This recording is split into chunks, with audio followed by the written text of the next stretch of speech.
KTR petition పై హైకోర్టులో విచారణ జరగనుంది. ఫార్ములా ఈ కార్ రేస్ కేసులో కేటీఆర్ క్వాష్ పిటిషన్ దాఖలు చేశారు.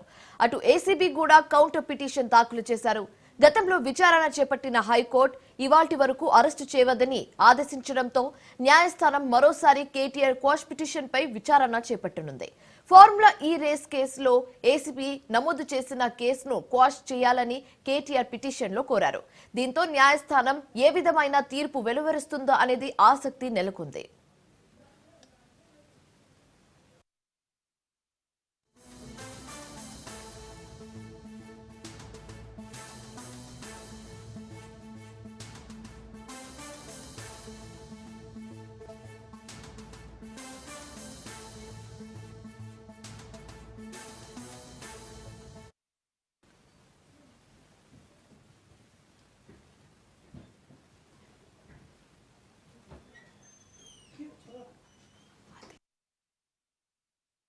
పిటిషన్ పై హైకోర్టులో విచారణ జరగనుంది. ఫార్ములా ఈ కార్ రేస్ కేసులో కేటీఆర్ క్వాష్ పిటిషన్ దాఖలు చేశారు. అటు ఏసీబీ కూడా కౌంటర్ పిటిషన్ దాఖలు చేశారు. గతంలో విచారణ చేపట్టిన హైకోర్టు ఇవాల్టి వరకు అరెస్టు చేయవద్దని ఆదేశించడంతో న్యాయస్థానం మరోసారి కేటీఆర్ క్వాష్ పిటిషన్ పై విచారణ చేపట్టనుంది. ఫార్ములా ఈ రేస్ లో ఏసీబీ నమోదు చేసిన కేసును క్వాష్ చేయాలని కేటీఆర్ పిటిషన్లో కోరారు. దీంతో న్యాయస్థానం ఏ విధమైన తీర్పు వెలువరుస్తుందో అని ఆసక్తి నెలకొంది.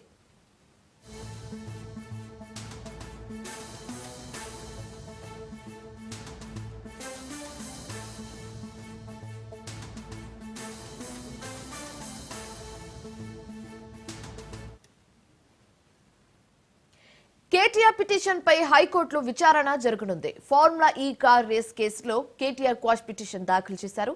అటు ఏసీబీ కూడా కౌంటర్ పిటిషన్ దాఖలు చేసింది. గతంలో విచారణ చేపట్టిన హైకోర్టు ఇవాల్టి వరకు అరెస్టు చేయవద్దని ఆదేశించడంతో న్యాయస్థానం మరోసారి కేటీఆర్ క్వాష్ పిటిషన్ పై విచారణ చేపట్టనుంది. ఫార్ములా ఈ కేసులో ఏసీబీ దూకుడు చేసిన కేసును క్వాష్ చేయాలని కేటీఆర్ పిటిషన్లో కోరారు. దీంతో న్యాయస్థానం ఏ విధమైన తీర్పు వెలువరుస్తుందని ఆసక్తి నెలకొంది.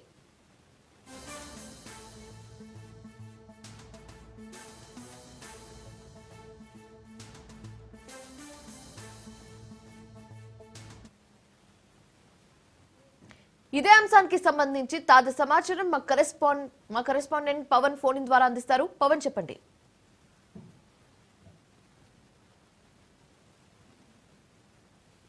ఫార్ములా ఈ కేసుకు సంబంధించి క్వాష్ పిటిషన్ కూడా కేటీఆర్ దాఖలు చేశారు. అయితే దీనికి సంబంధించి ఏసీబీ కూడా కౌంటర్ దాఖలు చేసింది. కౌంటర్ దాఖలు చేసిన నేపథ్యంలో ఇవాల్టి వరకు డిసెంబర్ 31వ తేదీ వరకు కూడా కేటీఆర్ ను అరెస్ట్ చేయొద్దంటూ కూడా మధ్యంతర ఉత్తర్వులు కూడా హైకోర్టు జారీ చేసింది. అయితే ఈ రోజు ఒక పిటిషన్ పైన విచారణ కొనసాగుతుంది. ముఖ్యంగా చూస్తే కేటీఆర్ సంబంధించిన విషయంలో ఎలాంటి ఆర్బీఐ గైడెన్స్ కావచ్చు, కేబినెట్ ఆమోదం లేకుండా ఇతర సంస్థలకు అంటే ఎఫ్ఈఓ సంస్థకు 50 కోట్ల రూపాయలు పూర్తిగా దారిమల్లాయని మాత్రం ప్రధానంగా దీనికి సంబంధించి ఏసీబీ అధికారులు కూడా కౌంటర్ దాఖలు చేశారు.